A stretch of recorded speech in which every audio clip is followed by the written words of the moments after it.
Now this week in MasterChef, they had a new challenge, which in the whole 14 seasons, they've never had before. It was a two-part challenge. They had the first part was a super quick 10-minute cook, and the second part was a super long overnight cook. So we decided to take the overnight cook from Julie Goodwin. She's like the OG of MasterChef. She was the very first season 1 winner. And she cooked a spiced Moroccan lamb. Okay, so there's a few things that I wanted to change with this recipe. Mainly because when she cooked her lamb shoulder, she put it in the oven and left the oven running the whole night, which in this MasterChef kitchen, I guess they had someone sitting there watching it. So instead of leaving ours in the oven overnight, I'm going to use the crock pot. So to start this whole lamb recipe, we're going to go to yesterday and we'll get started. So here we are yesterday, and we're going to start by making the eggplant dip. So we're going to char these eggplants. So you could do this on a gas grill or in your oven under the broiler setting or something. But I'm going to go for as much smoky flavour as I can, so I'm going to be doing these on my barbecue. So we'll head outside and we'll get these charred up. Okay, so I've got my barbecue preheated. We're just going to put the eggplant straight on top, and now we're going to keep coming back regularly, turning them until they're all charred all over and nice and tender. As you can see, got my eggplants put off the barbecue. This one was finished first, so I took that one off a little bit before the others. That's why it's a little more deflated. I'm just going to pop a lid on. I'm just going to let these cool in the fridge or on the countertop, and then we'll come back and peel the skins off. Now these have cooled slightly. They're still a little bit warm, but that should be just fine. I'm going to go ahead and peel the skin off, and we're going to put all the flesh into this bowl. I went a little bit different from the recipe here. In the recipe, it says to peel all the skin off. Now, I left some of the more charred pieces in here because I want that in my final dip. That's a personal preference of mine. I think it'll go good. So it's completely up to you. You can completely remove it or leave some in. But the next step is to get this into the food processor, and we'll add the other ingredients while we blend it up. Okay, so as you can see, I've got all my eggplant into the food processor. Now I'm going to add some lemon and garlic. The garlic I've just roughly chopped. Then we're going to add the tahini. Got to put in some olive oil. And finally, some salt. Alright, now we're just going to slap the lid on, and we're going to pulse this until it's all nicely combined. If you need to, just go ahead and scrape down the side some and continue pulsing it until you get a nice texture like this. Then you just want to taste it for seasoning. Mine needs a little bit more salt and some more lemon juice. Once we put that in, we'll mix it up and then we'll put it into another bowl and we'll store it in the fridge. Okay, for the labneh, I hope I pronounced that right. It's quite simple. I've just got some Greek yogurt in a bowl here, and I've got some salt. Just going to put that in. I'm just going to mix these in to combine it. Okay, once you got your salt combined with your yogurt, you just want to get a strainer over the top of a bowl. Now ideally you'd probably want to use some cheesecloth or something, but I don't have anything like that. But I do have this thin piece of linen, which will work perfectly. Even though it's a little big, it'll be fine. So you just want to put that over the top, add all your yogurt in the middle there. Okay, once you've got it all added, you just want to put a piece of cling film on the top, just like that. And in my case, I've got a little bit of excess, so I'll just bundle it all up on top. Now this goes into the fridge overnight. Okay, for the pickled onions, as you see here, I've just gone ahead and sliced up some onions and put them in a jar. In this pot, I've just got my vinegar and some sugar and salt dissolved. Now why it's this colour is I already pre-measured the vinegar in here, so I know it's going to cover the lot. So that's already been in with the onions. So now I've got the sugar and the salt dissolved. I'm just going to pour it over the onions.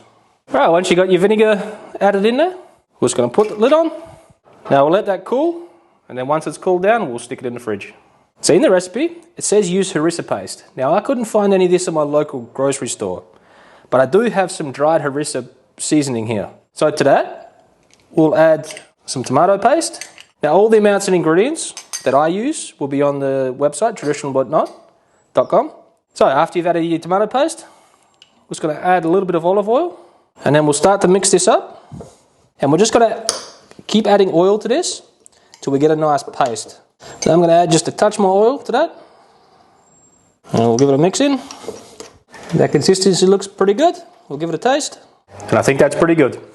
It's not too spicy. Oh, there it comes. Now instead of using yogurt, I'm using skyr. It's pretty much the same consistency as Greek yogurt, so it should be pretty good. All right. Now you can add as much or as little of this harissa paste as you like. I like mine a little bit on the spicy side, so I'm going to add all of it. And once you've got it added, just go ahead and mix them to combine. Alright, once you've got it all mixed in, just go ahead and give it a little taste. Oh yeah, that's pretty damn good. Alright, we're going to put a cover on this, and then we're going to sit this in the fridge overnight. Okay, I got my lamb leg here. I shaved off some of the thicker fat on top, and then I just put some scores in the rest of it. And any big globs of fat, I just removed. Also, you just want to check on the bones where bones have been cut through, because lamb bones can be quite brittle and they can be shattered, like there was some shattered pieces in here. So you just want to make sure there's no bone fragments anywhere. Alright, then you just want to get some olive oil.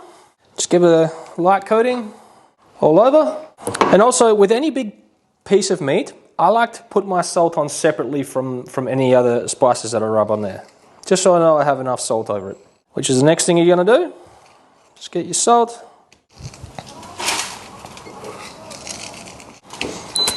Okay, that looks good. So the spice rub, all the proper amounts will be on the website, traditionalbutnot.com.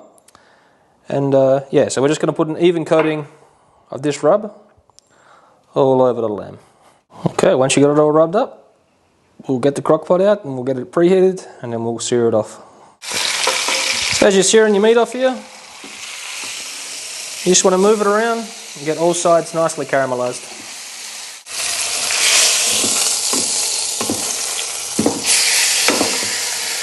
Smells good, Rebecca.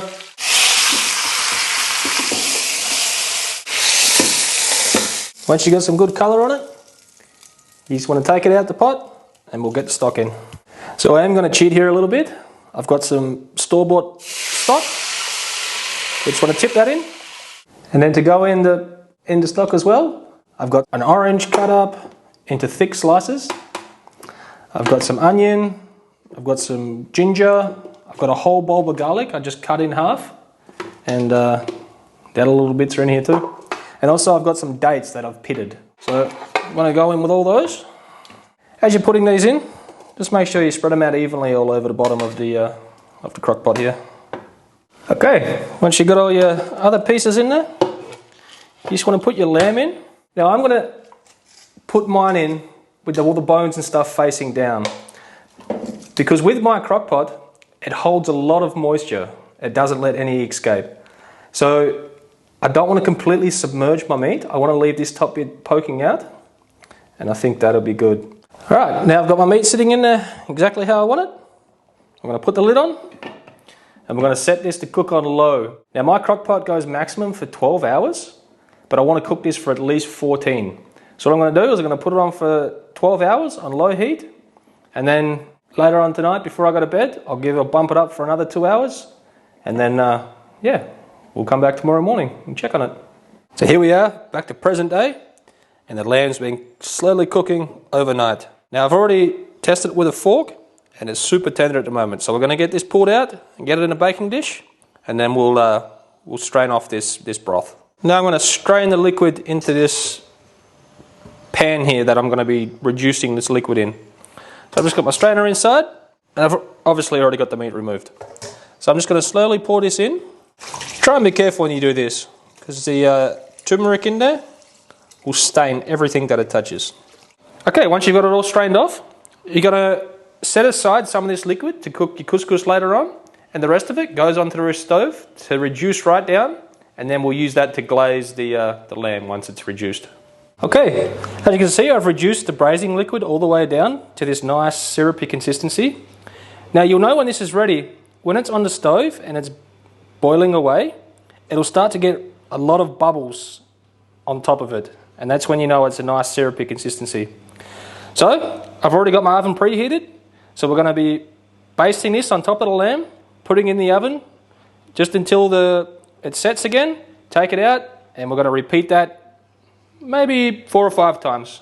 Very simple to baste it. Just want to get your little brush, and you just want to put it all over the lamb. Obviously this is the first, I haven't put any on there yet, this is the first coat. Got a nice liberal coat. Now we're just going to stick that. If you have a broil setting on your oven, that'll be perfect, but mine doesn't. I've just got it on full whack, and I'll put it up close to the element, and we'll wait until this tacks on. It should take maybe 3 minutes or so, and then we'll pull it out and we'll baste it again. As I said, we'll repeat that 4 or 5 times. We'll see how much basting liquid that we actually get. As you can see, it's nice and gnarly and perfect. I basted it 6 times. I'm just going to go ahead, give it one last time, and I won't put this back in the oven. I'm just going to baste it all over again, give it a healthy dose. And now we're going to set this aside to rest while we get everything else ready. Okay, to make the chimula, you're going to go in with a bunch of parsley, just the leaves, I've picked them all off the stem, and also a bunch of coriander, also just the leaves, a bunch of mint leaves as well. And then I'm going to go in with a big garlic clove. I've got the juice of 1 lemon and the zest, and we got some pepper and cumin. Okay, we're going to pop the lid on, and we're going to blitz this just a little bit, and then once it's chopped up a bit, we'll start streaming in some oil. Okay, after you've just pulsed it a couple of times, we'll scrape the sides down, and then we'll pop the lid back on, and then just on a low speed, we'll leave the machine running and we'll start drizzling in the oil. So just on a low speed, we'll start drizzling in the olive oil.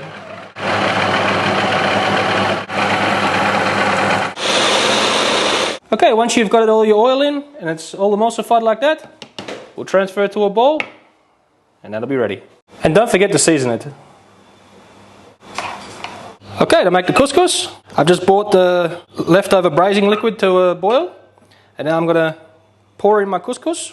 I'm just going to stir it a little bit, and I'm going to pop the lid on, and we're going to leave it just like that. And this couscous on the package says it's going to take 6 minutes to cook, so we'll check it at 6 minutes. After your 6 minutes is done, your couscous is ready. You just want to get a fork, and I'm going to fluff it all up. So after you've fluffed up your couscous, I've got some dates, I've got some coriander and some mint leaves that I've just picked and roughly chopped. And then I've got the juice and zest of 1 orange and the juice of 1 lemon in there. Put that in, and then we're going to give it a drizzle of oil. And we'll just give this a mix in, and then we're ready to plate up. Okay, I'm not going to lie, I had a little sneak taste of the lamb before, and it was absolutely amazing. So I can't wait to see how it all comes together as one dish. So, got to get this gnarly little piece from the end there. It's so good. It is a little bit overcooked on mine, but regardless, it still tastes so good. The glaze on the outside, ooh, little Harissa yogurt there. It's got a bit of a kick to it. Even though it's spicy, you go through, there's some mint all through it just to cool everything down, and everything just goes so well as one complete dish. This is definitely something I'll be making for a big gathering. There's a reason why Julie Goodwin is the OG of MasterChef.